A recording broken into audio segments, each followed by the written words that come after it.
Brain health. It's something we all take for granted until it's threatened.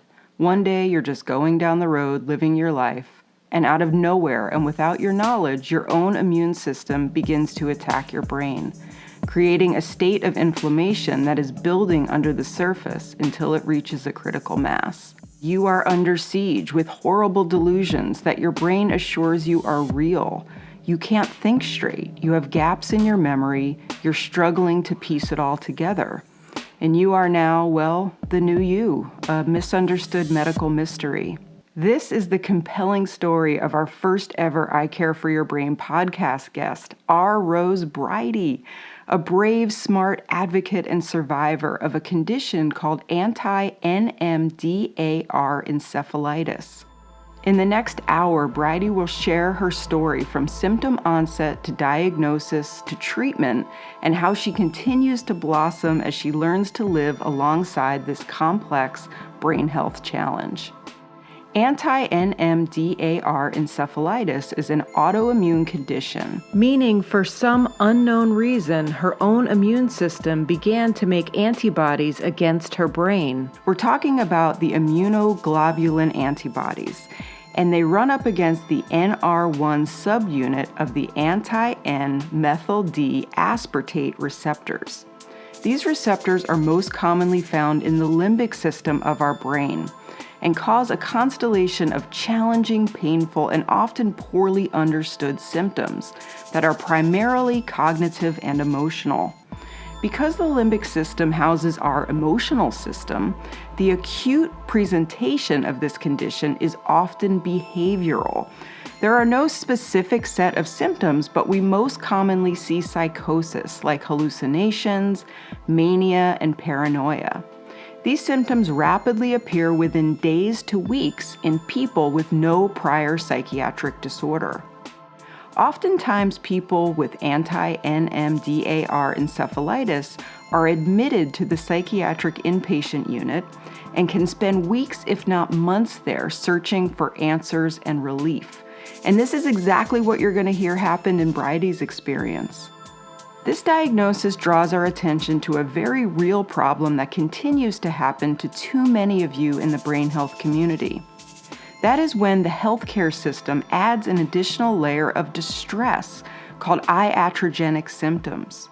This means that the person's interaction with the medical system also becomes a cause or a reason for worsening of symptoms.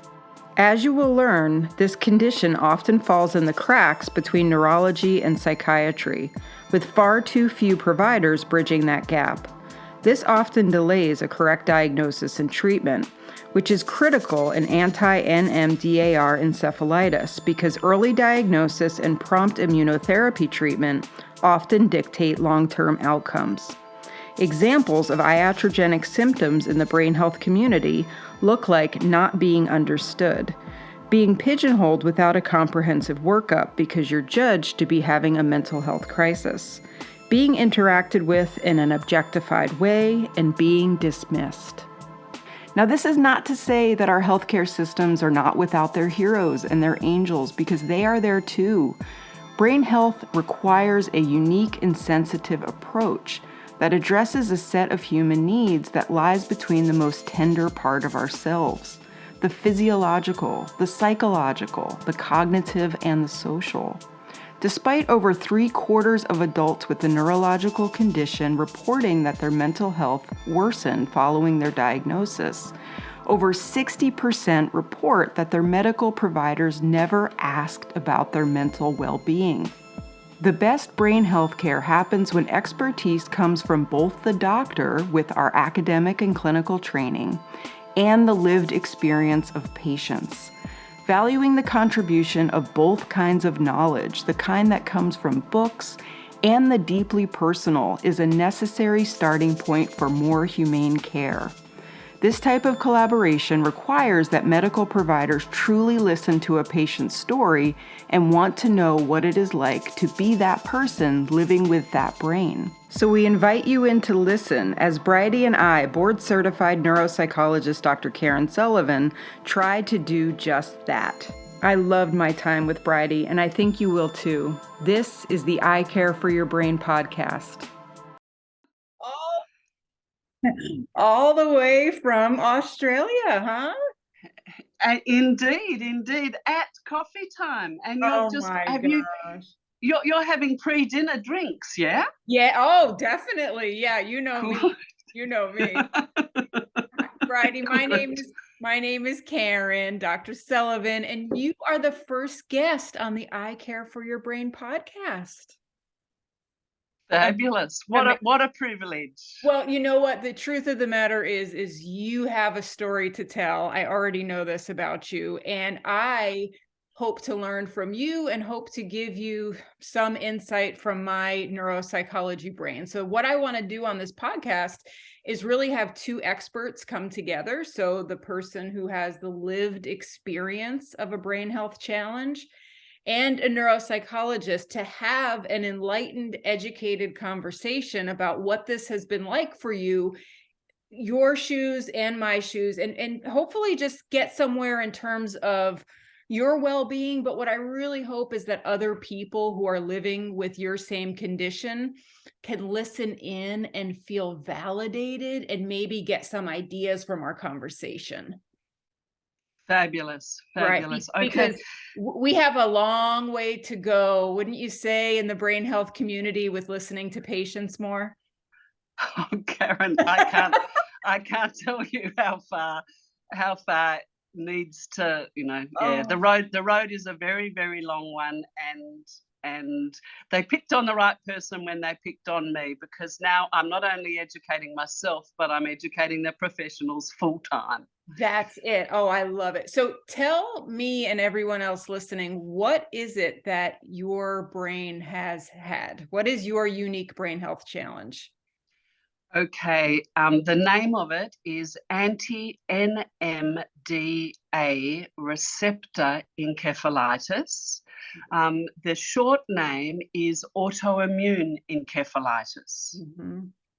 Yes. And as we're talking, I'm just going to take down some notes so I can kind of help myself put everything together. You know, the first thing that stood out to me with this diagnosis is you have the distinction of being literally 1 in 1.5 million.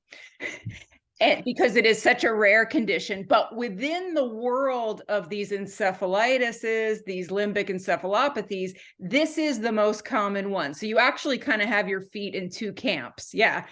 And so the first thing that I think of when I think of your diagnosis is the harrowing journey too many people have to be correctly diagnosed, because so many medical providers still have a very hard time teasing apart neurological and psychiatric. And when something in the brain presents with psych symptoms, all too often, when we find our most patients who have your diagnosis in the psych ward. And so my first point of interest is your journey in that initial process, your first symptoms and how you actually got diagnosed. Because I have a feeling it's not a quick A to B.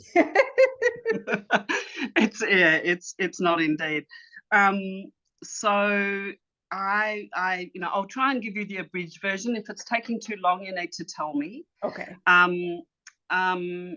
I have I up until 2015, I was a very, very healthy person.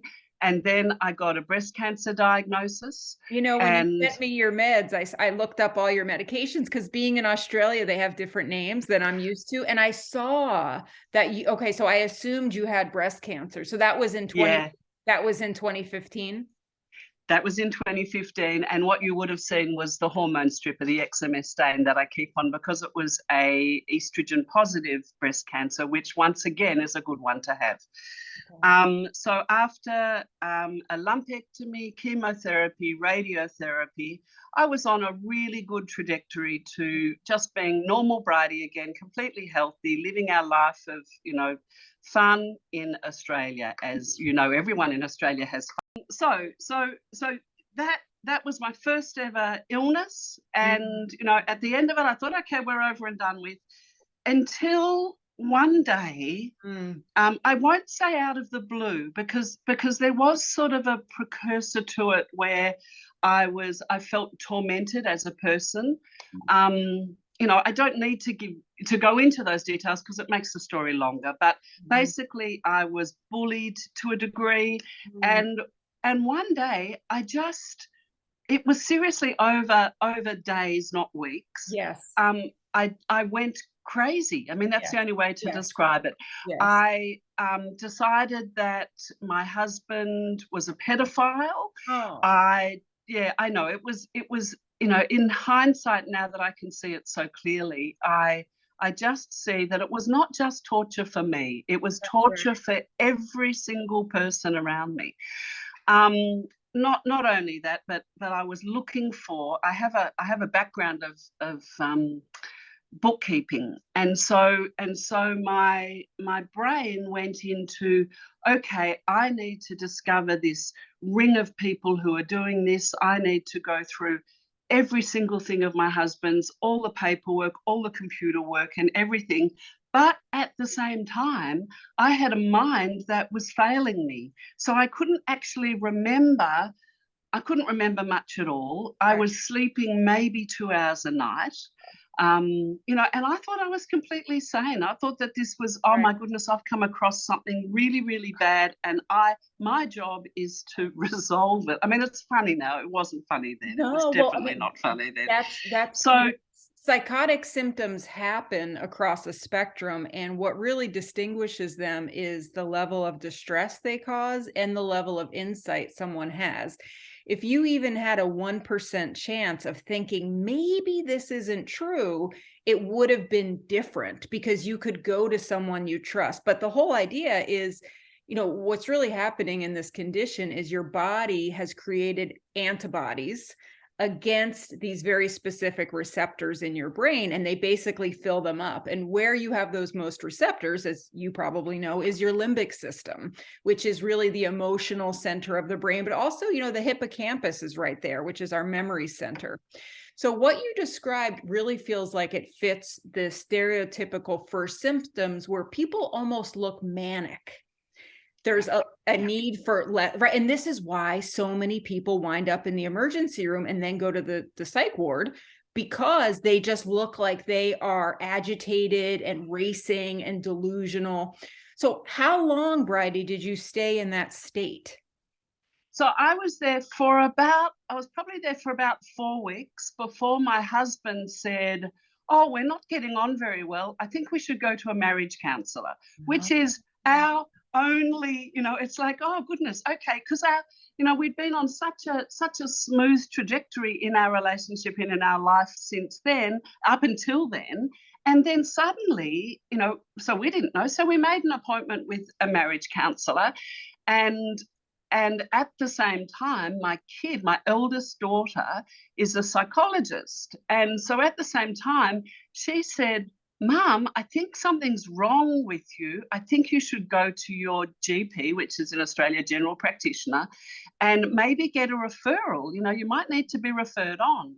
So Tony and I went to the marriage counsellor, and we made an appointment. Our GP is 3 hours away, so you had to really make a point of going to him. And so we did both in parallel, and the GP said, I've known him, I've worked for him, I love him. And he said, Brady, you're really sick, and we need to get you into a psychiatrist very quickly. And so I said, okay, go ahead. And so he made that referral, and I think we were there within a week. In the meantime, we had the marriage guidance counsellor who said, Brady, I don't know you, but I think you have a problem, and I think that it's good that you're going to the psychiatrist. So, we just sort of muddled on with lots of fights, lots and lots of screaming. I mean, I'm a gentle soul, and I turned into a horrible, horrible, screaming person.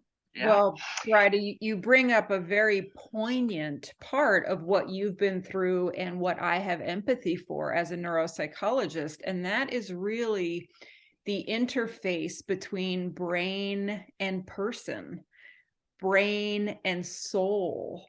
And how is it after psychotic episodes, brain attacks, whatever, how is it that we kind of integrate who were we when we were acting that way versus who is the real me? And what I'm really sad about is that who is having those professional conversations with patients? I don't necessarily hear this happening in neurology clinics. And so that to me is the beauty of what neuropsychology has to offer the world, is that we can hold space for those very tender questions. Because I would imagine, so what's very important in any brain health challenge is it's not everything, right? You came into this with a life history, and you came into it with a cancer diagnosis. And so that's another thing, kind of as I'm listening to you, I'm just thinking about medical post-traumatic stress disorder. And when, right, and when you say like that wasn't me, I think that almost is at the heart of it, right? So do you have a period of time that you don't remember? I'm going to assume. I Yeah. actually don't. I've only determined this. Nobody's told me this, but I consider that I've got what they call a form fruste version of anti-NMDA receptor encephalitis. Either that, or I was just really, really lucky. I'll just race through the rest of it. The rest of it was that I would say also at that point, no, actually it wasn't then, it was later that I met you on the internet. It was later, I'll bring that in later. So I met with the psychiatrist who was very, very quick to put me on antipsychotics and tell me that, or not really tell me, but tell Tony that I had a schizophreniform, is that how you say it? Yeah. Disorder. Mm-hmm. She actually brought home she gave Tony a piece of paper that sort of summarized the problem. And when you read it, it looks like, yeah, that was my problem. I mean, it was point A, point B, and yeah, I had that, I ticked that. Right. But in my heart, and maybe this is what you were saying then about the insight. In my heart, I knew that the people that I know that have had that disorder in the past, they sort of had it when they were younger, and then it reared its ugly head again. Yes. I sort of had a little bit of background with it, and I thought, I don't think, in my heart, I didn't fit it. And so part of my book work and all this filing and everything, I then started to do the research on, I'm getting the order wrong even then. Well, I started looking into schizophreniform disorders, and then it was so lucky that, well, in the meantime, the marriage counsellor, we kept going to her every week, and she eventually sort of said, Bridie, I wonder if this psychiatrist is a good match for you. She said, I think you're getting angrier than when I first met you, and that maybe you need to change practitioners there. Not get rid of the psychiatrist, but maybe this isn't playing out for you. Right. It's kind of a politically correct professional way of saying, hey, maybe they're not fully appreciating what's happening, therefore your treatment isn't really ideal. Exactly, right. exactly. And I found, sorry. Oh, pardon me. I like what you said earlier too about, because there is so much overlap with what you have with psychotic disorders, it's like, what can we try to promote in the public as a distinction that would raise a flag? So one of the things is a first-time psychotic episode were you in your 40s when this happened? Your 50s? Darling, I was in my 50s, yeah, mid 50s. So usually when we think about, actually, yeah, 60s, very close to 60. when we think of thought disorders and psychotic disorders, you think of kind of the classic is 18 to 21, 18 to 22, right? You were fully functional. Okay, so how long? So one of the things, because I know one of your questions for me is kind of long term, and your questions are very, very interesting, and we're going to get into them. Kind of how do I manage some of these residual psychotic symptoms when my brain lies to me and tells me, things aren't on the up and up? I think that's a very interesting question, and I've looked into it, and I'm excited to tell you my thoughts. But one of the prognostic indicators for who survives this well is how long it took you to get that first immunotherapy. So how long? Okay. Yeah, how long would you say it was? We had COVID, and COVID just shut down the system. So I'm there. It ended up that the psychiatrist, I have to tell you this bit because it's an absolute gem. The psychiatrist said it was in January 2019 and 2020. And the psychiatrist said, I'm going off on holidays. Here's a phone number to ring if Tony needs the CAT team. I don't know if they have CAT teams in America, but they're the rescue team for when you go really, really crazy. And I said, oh, that's great. Thank you so much. But please, could I have all the information you've collected on me so that when the CAT teams arrives, Tony's got something to give them. And she said, sure. And so she printed them all up for me. And of course, the first thing I did then was go home and trawl through this paperwork. I looked up every single word that I didn't know, and there were thousands of words I didn't know. It was a language I didn't speak. Oh boy, you're popping on all my heart driven topics. So one of the things, I have many things that kind of bother me about the modern brain healthcare system. So one is the level of jargon that is contained in medical records, but maybe even more than that, Bridie, is what it contains that is not communicated to the patient. So one of the biggest gifts I know I give my patients is I'm just a good reviewer of medical records. I go through it with a fine-tooth comb. But you find things that are as significant as there was actually a small stroke, or, they found this in your blood work. So is that where you kind of found the essential hints? Oh my God. That's where it was one essential hint. It was NMDA antibodies positive. No. So I rang her. It was the same day, and I thought, well, she hasn't gone on holidays yet. So I rang her and I said, hang on, you told me all my blood work was normal and this is positive. How come you didn't tell me that it was a problem? And she said, it's not a problem. You've had breast cancer. Oh my God. So I left her at that, and I said, okay, thank you so much. Armed with that bit of information, and then I really went down. And there wasn't, there's not a whole lot. There's a bit more now, but there wasn't a whole lot on the internet then. Right. It's only 3 years ago, but that 3 years, it's compounded, and there's a bit more now. Anyway, I found some articles, and one of them mentioned the word teratoma, and I thought, oh, that's interesting.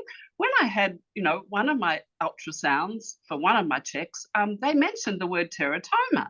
So I then went down that line and realized that if I did really have a teratoma, it might well be linked to the anti-NMDA encephalitis, and that, that's what I had. So I really needed to go to an obstetrician gynecologist. I really needed to go to a neurologist. Wow. And I really needed to try to stay sane while I was doing that. Because if I approached these guys speaking like I spoke, which was really fast and really jumbled, and, even when I took the computer to the police when Tony was meant to be a pedophile, they couldn't even get into the computer because I couldn't remember the password. So, this is unbelievable. But you're operating with this basically inflamed brain that has significant memory problems, has significant executive function, can't really follow the plot, but yet you are advocating and scheming and plotting to get yourself the right diagnosis. Oh my God. And more importantly, I don't have my best friend Tony next to me doing it. Tony saw me through breast cancer. Tony saw me through the birth of our children. We had been best friends for, so forever, for 40 something years, and suddenly, no, I couldn't ask Tony a thing. And then when I asked my next best friends, who are my 3 sisters, they did everything out of a filter of, Bridie's crazy. She's finding this bloody stuff on the net. that is completely crazy. She's, anyway, end of that story. I then found the neurologist who, with that diagnosis of the positive, just serum at that point, just blood, he said, right, we need to put you into hospital immediately. But in Australia, there's the public system and the private system. And I knew that if I was going to start this journey in the private system, which is what this fellow was advocating for, it would have cost us all the money we have. It just, I knew from reading the tests I'd have to have, and it was not affordable for us. So I said that to him. I said, please, I'm going to go to the local hospital and endeavour to be treated there under you. And he said, okay. And then with COVID, 6 months later. Oh my God. But in that 6 months, so the neuro people dropped me for 6 months, but in that 6 months, I had enough wherewithal to organise in the private system, getting my ovaries out. The pathology on that was innocuous. It was not clear. I'd had 3 ultrasounds that used the word teratoma, and the pathology said, well, there's some benign cells there. We don't know. It's like, oh. So you never got an answer on that. And I didn't get an answer on that. I didn't. And there's no point me diagnosing myself, so I won't even go down that road. Well, turns out you're actually good at it. So you well, you might be onto something. But that's one of the things that is probably the clearest with this condition is if you have an ovarian teratoma and you get it removed, well, that's almost half your battle. So it really did matter because it could really be the source of why you were having this autoimmune reaction. So that's, oh my gosh. And so that now I think where I'm at in your story is like maybe 9 or 10 months and you still haven't gotten your immunotherapy yet. Would that be fair? Correct. Oh my. Yep. That would be completely correct. So in pretty quickly after that, I ended up sending the fact that I'd had my ovaries out to the who I now say the gorgeous neurologist, because they ended up looking after me. I sent, and I think he said to himself, oh goodness, this girl's really onto it, and we need to, even though it's COVID, we need to help her. Yeah. And so I ended up getting into the hospital, getting a spinal tap, what do they call it? For cerebrospinal fluid, like spinal tap. Yeah. They call it sometimes. Yep.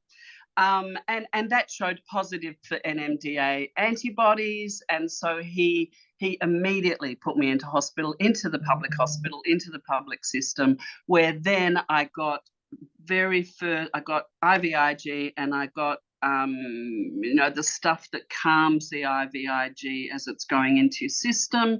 I stayed there, I think, for 4 or 5 days having that treatment. I tolerated it well. Came out thinking, oh, well, I wonder when things are going to get better. In the meantime, we took me off the antipsychotics, knowing that they were not going to be helpful. Things got quietly better at home. I became a calmer person. I was much more interested in the grandchildren. Life sort of settled, and it was lovely. And then I think the order of it was that they then said that I could, maybe 6 months later. So my life really settled. And I remember Tony saying, we've got the old Brady, she's just a little bit different. Aww. Yeah. So I was back there and having good relationships and doing good things until the day that I said to Tony, it's back.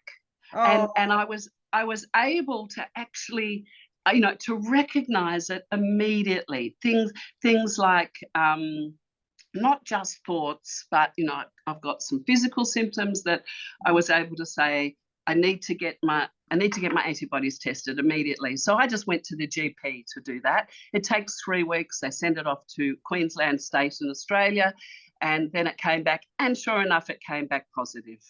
So then they were listening to me at this point. They, you know, I was pretty well on call, and Yeah. I said, I've got it back. Here's the proof. And they said, okay, there's, you know, we're really struggling with COVID here, but we'll endeavour to fit you in. And of course, as the weeks went on and they weren't able to fit me in, it wasn't that they didn't want to, they just weren't able to. It got to the point where Tony then had to advocate for me, and he had to go into them and say, this woman is turning crazy and it's your fault. Oh my God. Well, that's what it comes down to many times. I mean, people, one of the things I'm sure you learned is to be your own best advocate, which through the I Care for Your Brain program, and that's really why we have a presence on social media and have done these lectures for 5 years, is just to give people the tools to go in to be on equal footing when they have a conversation with the neurologist, to know how to, because we still have this hierarchy, right? We're the patient and they're the doctor in the white coat. And so then how long were you actively symptomatic before you could actually get in? That was probably another 4 months, but it came back a lot gentler. You know, I didn't get to those absolute extremes. I didn't make stuff up. I just, you know, I just basically I was in the position where I could say to myself, that's not a good thought. Don't say it out loud. Right. Well, you know, so I was managing it. Right. Well, you know, when we get to kind of the here and now and what your ongoing challenges are, you know, that's really at the heart of what I want to talk about is how do you live alongside these ongoing brain health symptoms? And in your case, psychosis. And sure enough, you know, one of the very best ways is to really be mindful about that very first symptom, and to then go and talk to your trusted doctors, your trusted people, to really figure out, you know, what is that first. Some people who have psychotic spectrum disorders will say, my sense of smell gets incredibly tuned in. The world just seems a little brighter. You know, my thoughts start to race a little bit. I get a little physically restless and agitated. For you, it's your heart? Yeah, definitely. My heart begins to race and goes into AF. What's that? Oh, atrial fibrillation. That's it. Yeah. So when that happened, though, so what I've read is about 12 to 24% of people in the first 2 years do have a relapse. And just like you, it is never as severe as it was the first time. But is this how have you just had one relapse, Bridie? I had the one relapse, and then eventually they said, okay, what we should do now, instead of just giving you that bolster, they gave me another bolster, and they said, however, let's keep your antibodies at bay by giving you the IVIG monthly, and let's put you on a drug, an Australian drug, don't know if it's American, called mycophenolate, which is an immune suppressor, and that will tame them. That should be able to tame them. And so I was on the mycophenolate for 6 months, and the IVIG for 6 months, and then the neurologist said, okay, we're going to triate down the IVIG and just see if the mycophenolate's winning at this point. And so he did that, and I said, no, it's not winning, it's coming back. So that was number 3. But once again, completely manageable this time. Completely, you know, it was just a phone call, and the next one was back, and the next dose was back up to my maximum and fine. And only now, and it was November 19, so November 19, 20, 21, 22, 4 years later, they're saying that I could go on a drug called rituximab. Yes, which is basically chemo. Which is basically chemo, and they've tried to avoid it because, you know, I got high cholesterol, I got AF, I got high blood pressure, I got, you know, I've had all these things that obviously my brain's in charge of. It's not because I'm, you know, sort of punishing myself. Right. But you've also had chemo before. Exactly. So they were trying to avoid it at all costs, and they still could. They said, you can just come to hospital once a month, but I've got this feeling that, oh my goodness, if I have the rituximab, maybe everything will settle. Well, and if I had to just go by the research that I've reviewed and the 2 patients in my 10 years of independent practice, I've had 2 patients who've had this. And both of them, once they got to the second line treatment, which is how we think of the rituximab, that was when they did finally clear up completely. Yeah. So I need to do it. And he promised me it in December last year, and then COVID got bad. And so now he's promised it to me in January, but it's the 18th, and I haven't heard from him yet. But I know that I will hear from him, and I know that I'll embrace it. It means that I won't see my grandchildren for that whole first term of school, because he said you just can't be around too many germs. And I will now do whatever it takes. I'll turn myself into a hermit to potentially be cured. Oh my goodness. So how do you hold within yourself the ongoing symptoms versus the adjustment to the symptoms? So in case that question isn't clear, I would imagine there's a certain amount of kind of anxiety and agitation that goes along with both sides of that, right? I mean, I know the brain side because I read the books and I know the science.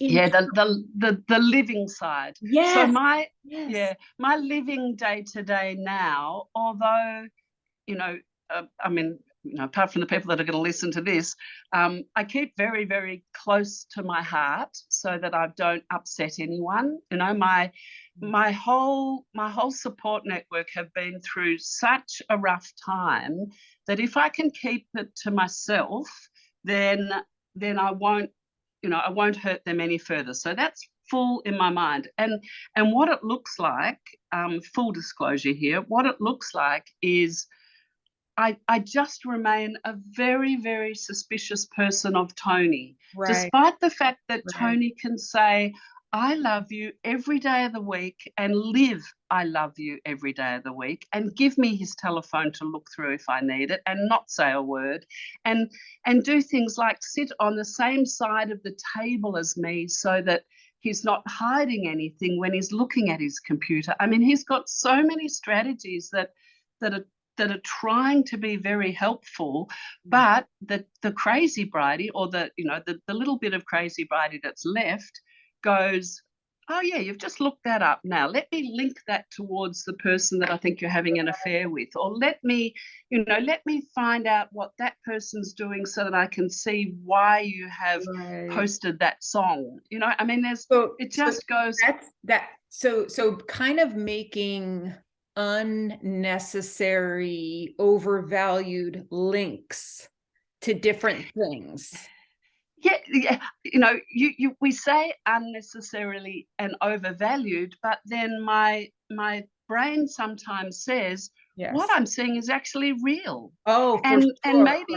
Maybe this is really happening. No, and how will I ever know one way or another? That's right. Yeah. Right. And go on. Yes, I think part of why we're a little bit talking on each other is we've got this giant delay from North Carolina, United States to Australia. So, and I think we're both very excited and eager to talk. But I hope it doesn't come across as stepping on your toes in any way, because I'm in total awe of you. So, right. So what I mean by that is when you are not having symptoms, which in your case means having some degree of psychosis, then you can probably see that the ideas are overvalued and kind of unnecessarily linking. Can you kind of see that when you're less symptomatic? Yes. It's like a roller coaster. Yeah. Which a lot of autoimmune things are very up and down, and we don't really understand why. The immune system and inflammation are probably the next big frontiers in brain health science, and that's why you're this amazing informant who can come back and kind of tell us what it's like, to be in the middle of that storm. So it just reminds me, though, of like all thought disorder symptoms. One of the things we definitely know is that there's some degree of frontal lobe dysfunction. And if we just take schizophrenia as one example, there's kind of a lack of gating or filtering in the frontal lobes that happens, where those people, unfortunately, are not able to kind of dampen down the response. And so everything kind of feels important. And when you have a healthy brain, what you don't realize is how critical that gating system is, right? How a billion things are coming at you in any given moment, but when your brain's healthy, it can put brakes on all over the place and you can just stay like this. But when you have some degree of psychosis, my understanding is that you're kind of wide open. Yeah, I would absolutely agree with that picture completely. That was me. And during the really worst times, my brain would live like that for hours at a time, and then suddenly say, sleep, go to bed, go to sleep. And I would just have to rest. I knew that I was improving when I don't have day sleeps anymore. So Right. Although sometimes it's jumbled, it's not that onslaught at all. Which really, I think, would classify as neurofatigue, which all brain injuries kind of lead to that same road, which is this kind of bone exhaustion, right? Where a nap doesn't really cut it. I mean, it's just, if someone's listening, like if you've even just had the worst flu of your life, or if you had COVID, it is your body, it's all inflammation. Your body basically wants to put you to sleep so the immune system can focus on the most important things and kind of bat away these other things. And Tony, I actually, during that early period, I actually reported to the whole world that Tony was drugging me. That's what it felt like. Oh my God. Yeah, I know, but that's what it felt like, because I'd never experienced So that. I want to just backtrack and get your insights and expertise on that very first time, Bridie, when they did the spinal tap and they came back and they said to you, it is, anti-N-methyl-D aspartate limbic encephalitis receptor antibody, of these giant words. What was your thought process when that was confirmed? And you weren't crazy. This wasn't psychiatric. This was brain. I was the most relieved I have ever been in my life. I was the most validated, is that the word? Validated that I've ever been in my life. And it was almost like, when I got cancer, I got a bit crook before it, and having the cancer diagnosis was, oh, thank goodness, I've got a diagnosis. This is great. Now we've got something to work on. And it was that feeling 100 times more, because suddenly everybody's attitude to me changed. I was just going to say that it had to be two things, maybe two. It's the way people interacted with you, and then the stigma, the self-doubt that comes along from this antiquated idea that brain and body and self are somehow all the same, right? So tell me, so how did people's treatment of you change when it became brain and not psych? It was interesting, because I found myself feeding them information and using the word neurologist a whole lot more than I ever used the word psychiatrist. I mean, as you say, my blinkers were wide open, or my filter was wide open, so everybody heard everything. But I made sure that the whole world knew that this was a chemical thing, and that this was And how do you think Tony and the girls and your sisters, how did other people receive it? I mean, they were never ever doing anything, I have to say, out of maliciousness. Sure. But getting that news, I turned from a useless body to a brilliant researcher. you know, and Oh my and you know, God, and I right. loved it, but I really wanted to yell at them and say, hey guys, this was me all along, and Oh you my just God. needed to listen to me. And Oh so my God. I had that feeling for the very first time in my life, because I'm the fourth born. I've had, you know, this great care, absolutely. And Tony, my husband, is also the last born in his family. So our families have nurtured us and looked after us. And for the first time when I got sick, I actually became an island. There was nobody. And so in that diagnosis, I got my village back. Yes. Oh my God, that's so eloquent. That is so eloquent on so many different levels. You know, I think what happens when people have really many medical diagnoses, but psychiatric would be kind of the most extreme, they really can become objectified. I mean, I've heard people with very early Alzheimer's say, I've done focus groups with very early diagnosed people, and they say things like, I was treated like a chair. I might as well have been a chair. Or like, you know, and I think sometimes doctors are the worst, you know, talking to Tony instead of looking at you directly, talking about giving Tony the information sheets. It's like, don't give it to him, give it to me. And something, oh, hang on, it's gone, but there was something that oh no, it'll come back. You keep talking, and it'll come back, and then I'll tell you. Let's just run with that moment. Do you think there are any ongoing cognitive symptoms? Because as we've talked, you know, my job is to be a trained observer. And you said a couple things that made me think she is trying to keep herself on track because she can get a little tiny bit disorganized in her thinking, and she has to kind of make sure she stays. Definitely, absolutely. And that for me is part of the residual stuff that I would love to have disappear with the rituximab. Yes. And I'm hoping, you know, beyond hope that I get it back. It's stuff that I can function with, and often only a professional like you would pick it up.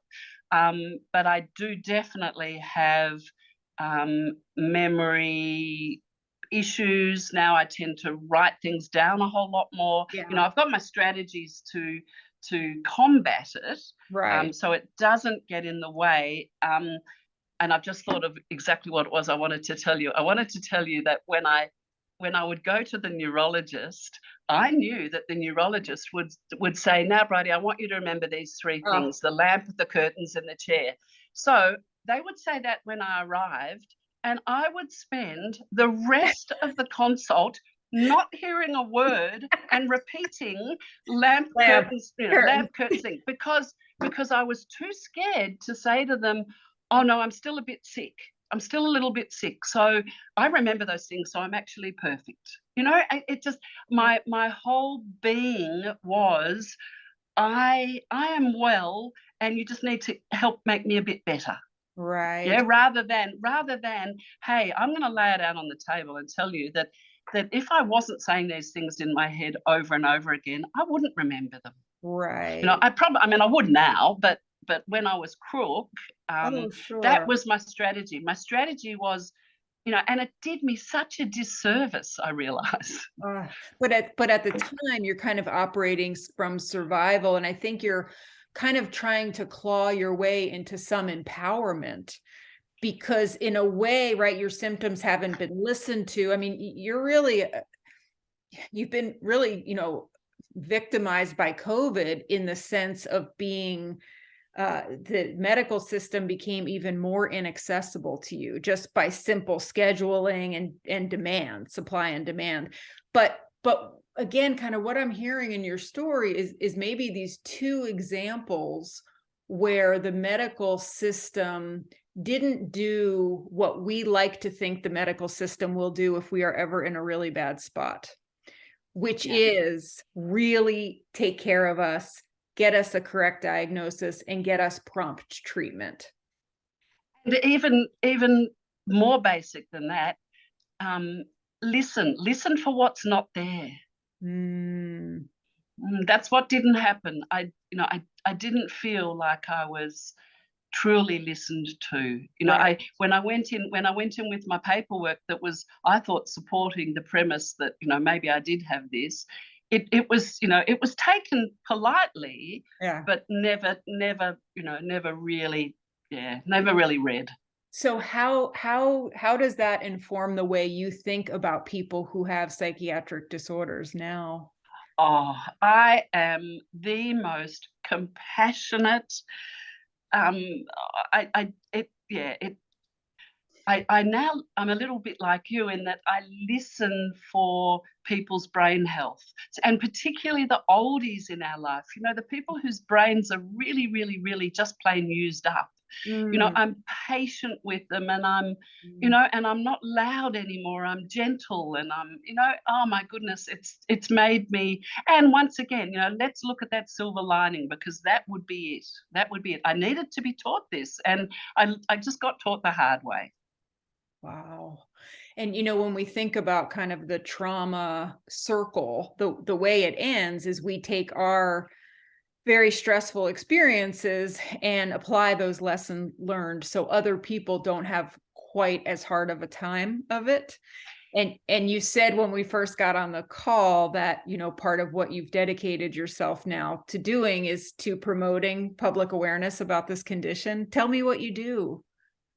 Well, you know, I live in the country, so I actually don't do a lot. But one thing I can show you. I mean, I didn't have it here for show until I promise. Oh, please. It's my normal day-to-day calendar. Uh, At our little rural community, they create. It's called the Surf Coast Community Arts Calendar, oh, and part of my rehab was. You know, once again, sitting close to Tony so that he's not looking at his computer and he's playing his guitar or doing something that's not hurting me. And I'm quietly doing watercolor painting. Yeah. oh, love And it. and what I did was I mean, this is really the only thing I've done, but what Yeah. I did was I don't know if you can see it, but I made just a watercolor painting that said, here's my month. It's actually more days than a month, but here's my month. And this is what I thought about each day as I recovered. Oh, And then you're allowed to put a little blurb there. And so, and I had to think very carefully about the blurb, but it says that it's by Bridie Murphy, so the people in our community know me. A work depicting the necessary one step at a time recovery from encephalitis. So it's just my way of saying, you know, I'm in your community. It took that, you know, and then it goes on to say the progress has been slow and steady. It is a gift to be surrounded by all things Surf Coast. So, oh, you know, my. just knowing that in my community that I'm very, very lucky to have had all the good friends and all the beautiful things, you know, and my lifestyle is fabulous for recovery, very, Oh very my good for God. recovery. I So it's things like I that. I'm love just going to that. do it subtly. Oh my gosh. Thank you. Well, you Thank you. also then are somebody who maybe has, another 1.5 million might have access to that tool to then give them some type of guidance. I mean, I think that's really where you come in, is somebody wouldn't have to start at scratch.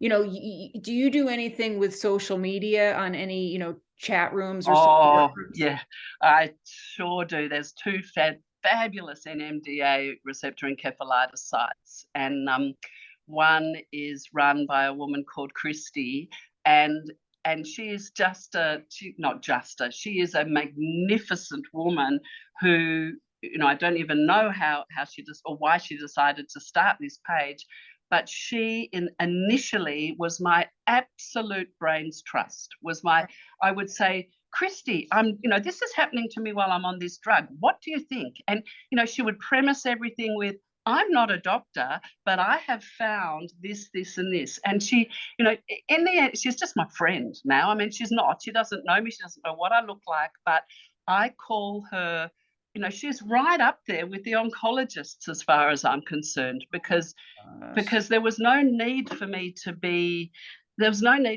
say, you know, this is my story, and or anything. She took me on face value and would answer the questions knowingly, and the same with your show. Your show's never done anything about NMDA encephalitis, but what it did for me was go, okay, I can take a breath and I can advocate for myself, and I can do it with my shoulders back, and I can do it with an expectation that that it's give and take, that I can give and take, and my team, my neurology team, can also give and take. And I can't say how important social media, and you being social media, has been to me. Well, when I think of how people get better from brain health challenges, the ideal would be a collaborative therapeutic team, right? And in my perfect world, we've got 6 slots on that team. We've got the neurologist, we've got our mental health professional, we've got family, so Tony, your girls, your sisters, friends, community of people who have been through it. That's very important for me online and with my patients, is I have not experienced some of these things yet. Some of the more universal brain challenges, anxiety, depression, sure. But, I haven't had a stroke. I haven't been through something like this. So you have got to get in touch with your community, because the truth is, you deserve someone who has literally lived it. As much empathy as I might have for you, I just haven't lived it. And then I would say that final person on that care team is yourself. You really, and I guess that was one of my questions for you that we haven't gotten to, Bridie, is kind of this idea of like picking up the pieces and kind of where do you go from here? Like we had touched on this idea of medical PTSD, and the more I've gotten to know you, like I said, you came into all of this with a cancer diagnosis and cancer treatment. For some people, that's all it takes to have that medical PTSD. Now you've got this incredible story of not just the actual medical condition, but the fight, the battle, the battle. So if we could, if you can envision this whole journey without the battle, how different would it have been?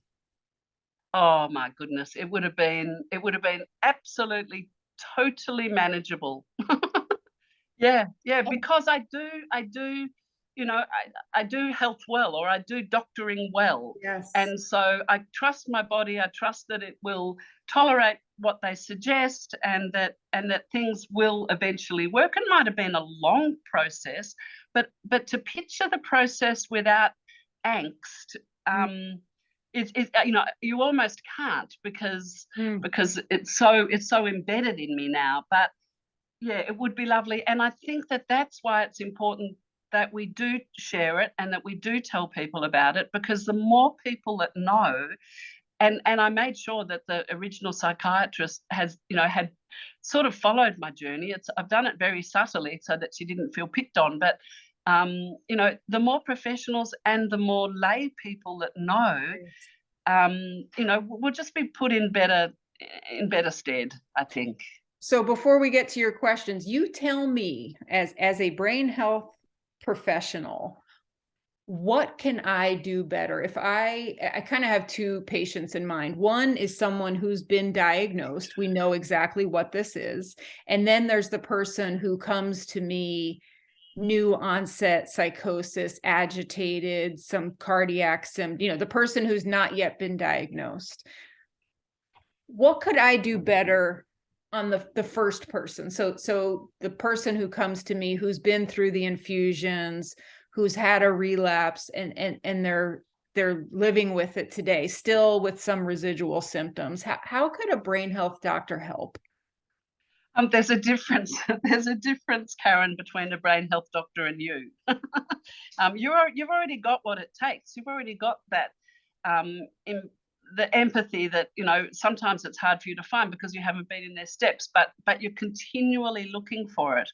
And I think that sometimes the professionals just don't have that and it's, it's almost not their fault, because they're so clever that their brain is filled with cleverness and not with empathy. So, we also have to forgive them that sometimes people are, are right-handed or left-handed, and so I don't know the answer to your question. No. Yeah, and it might take a while to kind of wrap our heads around it together. I mean, I've thought about that question a lot and have tried to do some trainings with doctors. And, my big thing is what we know patients want from us is really simple. It's competency and warmth. And within warmth is an interest and a willingness to engage. A willingness to engage, and also a good ability to listen, yes, and then an ability to go out and research, and not just rely on what they know as the truth. Right. Perfect. And then what about the Bridie who presented to the GP that day, very symptomatic, but very poorly understood? What could a doctor do better in that? Yeah, and that then gets all tied up in bureaucracy and money and medical money, and and I know that the battle in America is so much harder. Our health system is just so giving and fabulous, but there is still a line, and I think that the doctors are continually juggling that line, and it's not like, oh, this girl's a little bit crazy, let's send her for an antibody test. I know that antibody test costs $700, and it doesn't in Australia, it doesn't necessarily cost it for the patient, but it's costing it for the system. So I think the system is embedded, or the medicine that people practice is embedded in what they, in the constraints that they have, in lots of different ways. Like they've got a time constraint, they've got 100%. A cash constraint, they've got a, they've got, they've got a mindful just constraint. So we might even say there's an empathy constraint. I mean, there is such a thing as compassion fatigue, and how many people can you experience these cycles of grief and loss with, but I would say in my life's journey, I saw the writing on the wall for those organizational constraints, and then made the decision to leave it and start my own practice. Because I mean, I take insurance. Some practices in the US don't. So I'm kind of 1 foot in, 1 foot out. I am my own boss. I have my own clinic, but I still take government insurance. So I have to do some of the things they say, but I'm not beholden. I think one of the biggest downsides is for brain health patients is the time constraint. This idea that a follow-up is, 10 minutes on average here. But I do believe that when you take an oath to take care of people with a brain health challenge, you really have to accept that it is different. This is not the same body system as a kneecap or a toenail. This is the organ of the self. And that dictates a different responsibility. And thank you. You are operating at the intersection of the core of who that person is, hardwired and spiritual, and it requires more time, more patience, more listening, more education, more closer follow-ups, and maybe the most important thing to me is to not over medicalize the problem. Yes, we are doctors, but we're treating human beings. And so to me, what I always want to try to get people to do is to just ask the questions of how are you coping? How are you adjusting to, I mean, your husband has been through the ringer with this, right? Has any one of your doctors asked him to come in for a few minutes on his own so they could check in with him to see how he's doing? It was interesting. I actually at one point asked for a psychologist or psychiatrist to help me with this balance of reality and not reality. And and these two fellows, I'm not sure what their credentials were, but they arrived, and to be honest, I don't know what was happening in the background at this point. They might have had a phone call from Tony, or they might, I really don't know, and I've never covered it with him. But they arrived at our house, and we all sat outside because it was COVID on the outside table, and they spent most of the time addressing Tone. They sort of asked me questions and got that I was still a bit busy, I think. And then they turned to Tone and they did ask him, and they ended up giving him like his own CAT team number. So if he had a problem, and treading back, early days, Tony rang Lifeline. So Tony actually got to the point in the middle of the night when I was wide awake doing paperwork and running around the house. He didn't know what to do. So he rang Lifeline. Now, the phone call was only something like 30 seconds because he thought to himself, how's Lifeline going to help me? I've got this woman. And but you're really piquing my interest about how brain health conditions are managed by different healthcare systems and different cultures, because I can tell you that is more resources than I know people get in the US.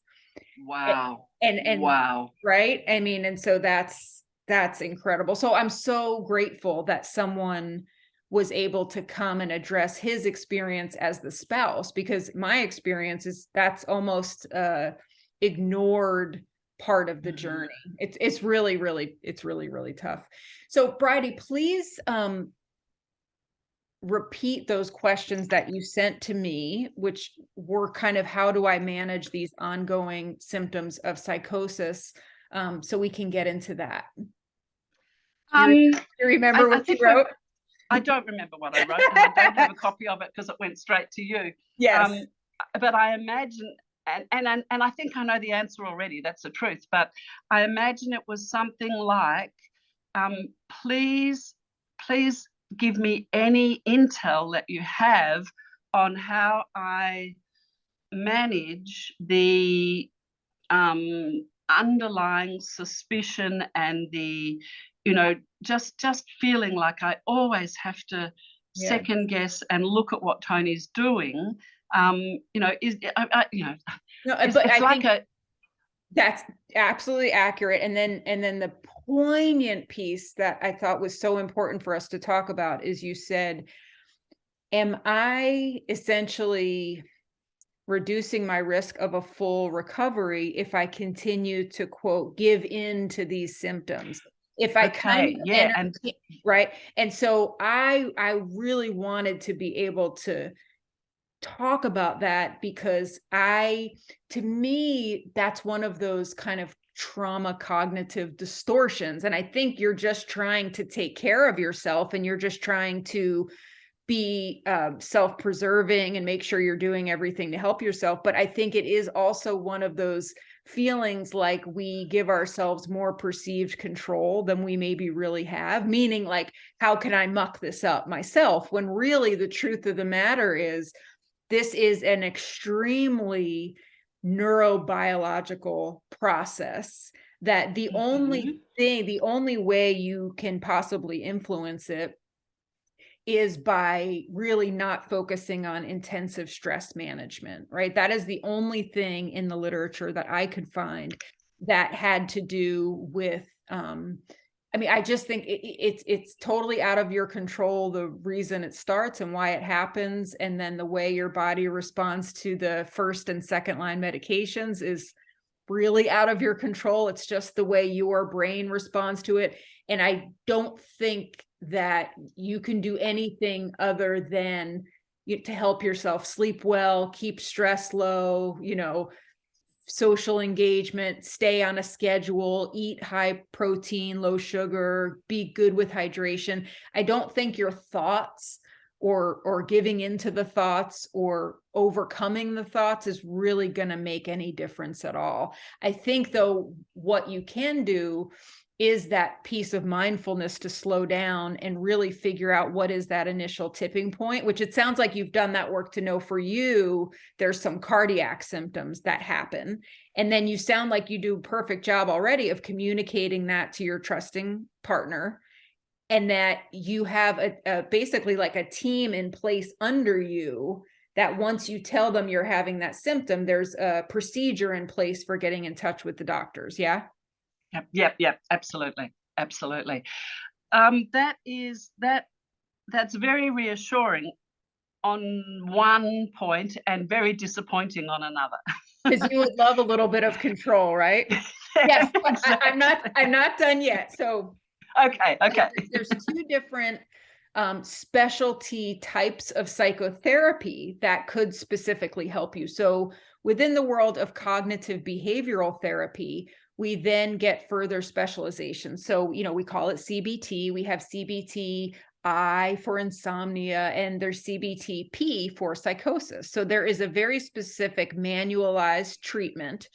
And basically the idea is that they really try to help reduce the distress and the disability that comes along with chronic symptoms of psychosis. So that idea is early identification.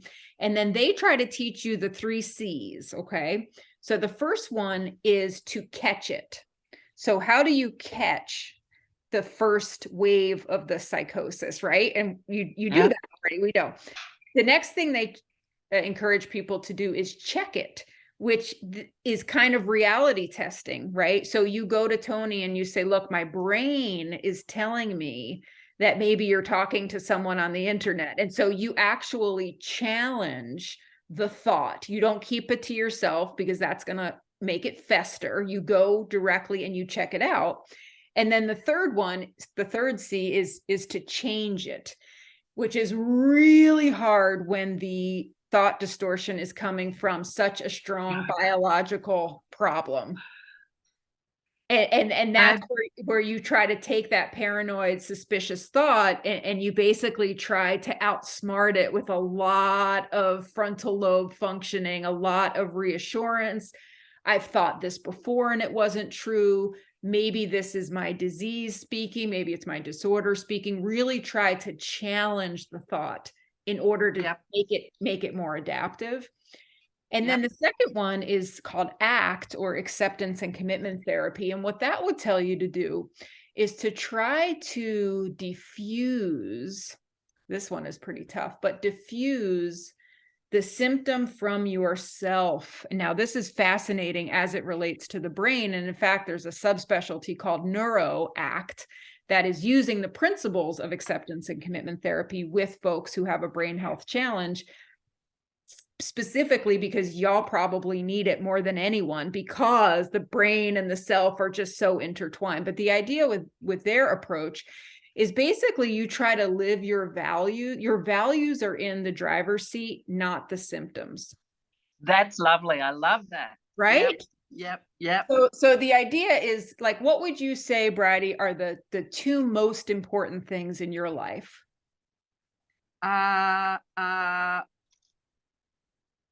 Without any doubt at all, but I will offend, Tony and my grandchildren. Yes, right.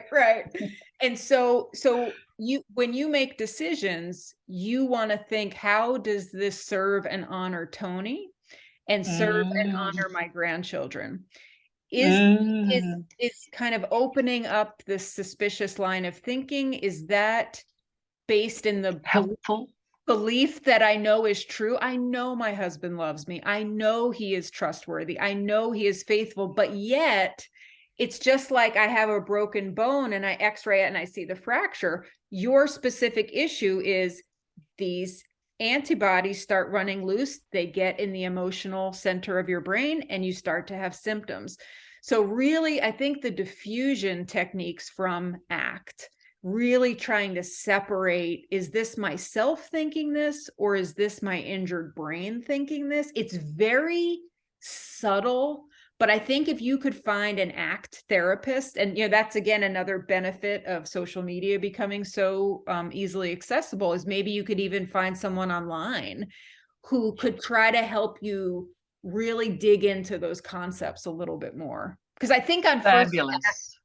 first pass, Bridie, it feels a little bit like, yeah, like it's a little too it's simplistic and almost too complex at the same time. But I think it's the kind of thing, if you could work on with a trusted therapist, you could kind of milk it, you know?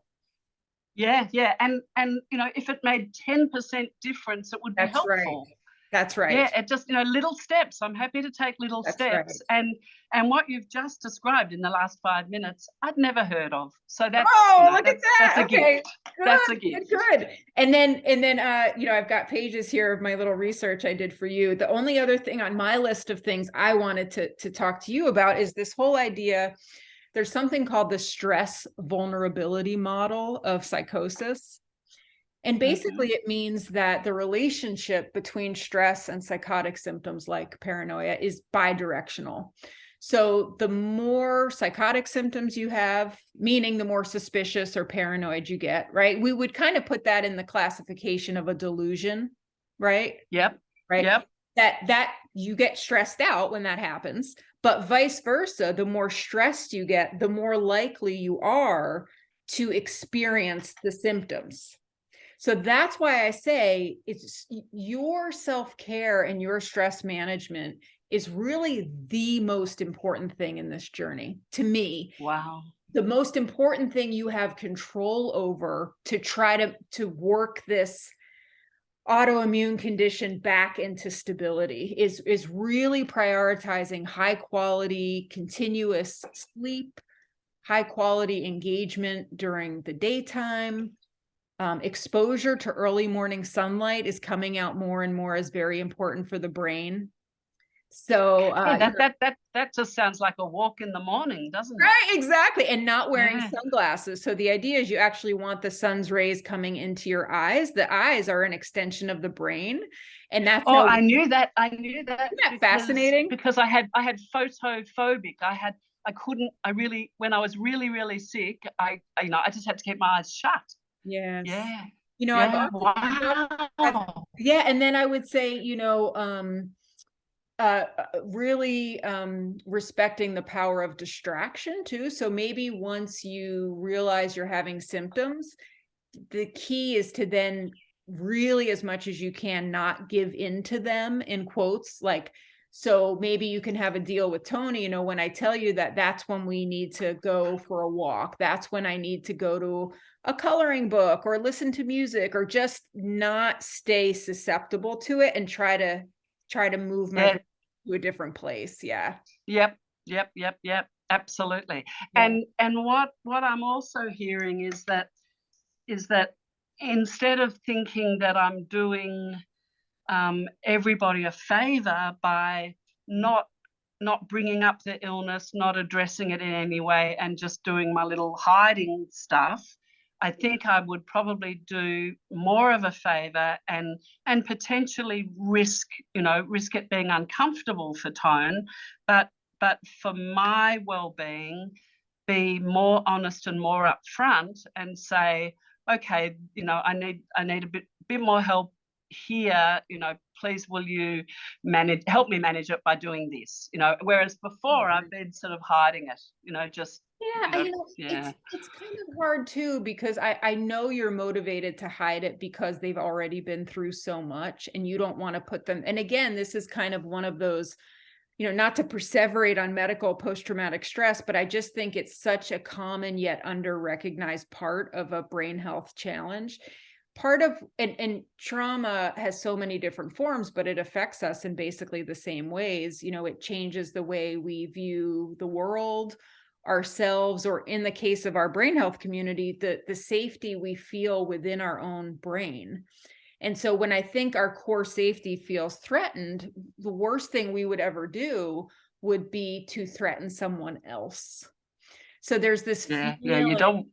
Yeah, right. You don't want to, but you know, maybe there's also some opportunity for family healing too. You know, a good family therapist would be able, in just a couple sessions, to let everyone kind of speak their piece. You know, Tony, what was that like for you? And no, it's funny that you should say that, because Karen, I I think 2 years in, for our wedding anniversary, I organised Pam, the relationship counsellor. We're in the middle of another COVID thing and we're all locked down, but she offered, or she was happy to do it via Skype. I asked her if she would do a session, and this time, instead of looking at the horror of it, would she please do something that that rejoiced in our many years of marriage together and our relationship. And it was just beautiful. It was absolutely, yeah. So yeah, a little bit more of that. Well, you're so intuitively wise about all of this. I mean, you have impressed me beyond belief with your advocacy, with your empowerment, with your sensitivity, and also your real commitment to wanting to kind of figure all this out. And I think the trajectory is towards helping other people in their journey. I really do. I mean, that's the full circle of trauma, no matter what it is, right? Heart attack, brain tumor, this experience, it's, you'll be the Cindy to the next group of people that come along. Right. Cindy, is that the woman's name that you met online? What's her name that you said before? Christy. Christy. You're going to be Christy to someone else. Yeah. You know well, I mean? I hope I can do as well as she did for me, for sure. Yeah. Well, what I would love too is, once we have this all packaged together, I'm trying to really think creatively about how I'm going to edit it and stuff, is by all means, like, let's together try to get it out to your community, because what we talk about here is what hundreds and thousands of other people need to be talking about. And what you've really provided today, Brady, is an exemplary example of the journey. I mean, you have had a lot of suffering, but what you have done with what you have been given is just really just bravo. I mean, just so moving. It's so moving. But how good is your timing? How good is your timing? Oh, well. Open this door for me, and it's like I'm walking on in here. Oh my God. Well, right.